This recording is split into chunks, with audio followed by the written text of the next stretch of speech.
This is Jill Maurer with Your Jewelry Minute, and today I'm answering the question, what is European cut? Diamonds today are usually cut as a brilliant cut, is what we call it. And so if you think of a round stone, a round brilliant cut stone, that's how they're normally cut today. And they are cut, it's very precision cut, it's cut by machine, and it is cut to improve the light. The light and the flash of the color is what you're really going for. You want the light to come into the stone and go out the top. European cut refers to how we were cutting just before this. So this is pre-1920, and normally it's around the 1890s to the 1920s.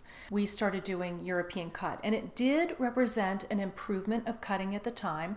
It's a precursor to that brilliant cut, but it was cut by hand, and rather than maximizing the light, they were maximizing the color and sort of the stone itself. These stones look similar to a radiant cut, but they have a little more charm to me. You know, some people would say they're not as perfect enough, the light isn't coming through just perfectly.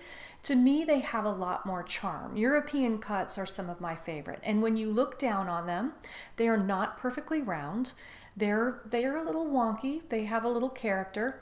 If you look at the cuts, they're hand cut, so they're not all completely uniform in any way, and they're not all on the plane exactly that they're supposed to be.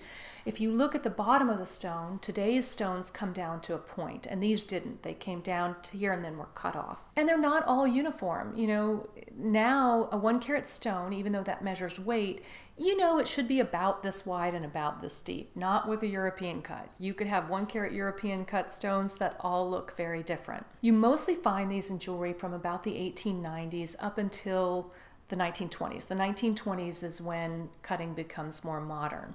This happens to be one of my favorite cuts of stone. I really love a European cut diamond that's a little bit off color. What saddens me a little bit is some of the people who are creating fake diamonds now are cutting them in European cut. And I don't like that, because one of the things I like about a European cut off color diamond is you know it's real. Just looking at it, you know it's real, because usually you would think nobody went for perfection here, it can't be fake.